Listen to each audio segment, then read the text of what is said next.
Guduvancheri to Tiruppur 100 feet ரோட்டிலேருந்து just ஒரு 50 metre டிஸ்டன்ஸில் ஒரு சூப்பரான கார்னர் பிளாட் வந்துருக்குங்க. இந்த கார்னர் பிளாட்டோட சைஸ் அப்படின்னு பார்த்தீங்கன்னா ஃப்ரண்டேஜ் 30 அடியும் லென்த்து 32 அடியும் டோட்டலாக 960 ஸ்கொயர் ஃபீட்டில் நார்த் ஃபேஸிங்கில் இந்த பிளாட் இருக்குங்க. இந்த பிளாட்டுக்கு 2 சைடும் 24 அடி ரோடு வந்துடுதுங்க. இந்த பிளாட்டுக்கு பக்கத்துலேயே இன்னொரு 960 ஸ்கொயர் ஃபீட் ஒரு பிளாட்டும் அவைலபிளாக இருக்குங்க. அதோட சைஸும் 30x32 இருக்குங்க. இந்த பிளாட் எங்கே இருக்குது அப்படின்னு பார்த்தீங்கன்னா கூடுவாஞ்சேரியிலேருந்து திருப்பூர் போகிற ரோட்டில் கல்வாய் அப்படின்ற இடத்துல தாங்க இந்த பிளாட் இருக்குது. அந்த திருப்பூர் 100 ஃபீட் ரோட்லேருந்து ஜஸ்ட் ஒரு 50 மீட்டர் டிஸ்டன்ஸில் இந்த பிளாட் அவைலபிளாக இருக்குங்க. நீங்கள் கூடுவாஞ்சேரி சரௌண்டிங்கில் கொஞ்சம் ரோட்டுக்கு ஒட்டின மாதிரி ஒரு இன்வெஸ்ட்மெண்ட் பிளாட் தேடிட்டு இருக்கீங்க அப்படின்னா கண்டிப்பாக அந்த பிளாட்டை வந்து ஒரு தடவை பாருங்கள். கண்டிப்பாக உங்களுக்கு பிடிக்கும்.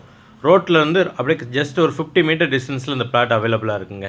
இந்த இடத்துக்கு செலர் சொல்கிற ப்ரைஸ் எவ்வளோன்னு பார்த்தீங்கன்னா ஸ்கொயர் ஃபீட் 2600 சொல்கிறாங்க. இதை பற்றின டீட்டெயில் வீடியோ நம்மளோட சேனலில் கொடுத்துருக்கோம். அங்கேயும் போய் நீங்கள் செக் பண்ணிக்கலாம். வேறு ஏதாவது டீட்டெயில் வேணும் அப்படின்னாலும் ஸ்க்ரீனில் தெரியுற நம்பர்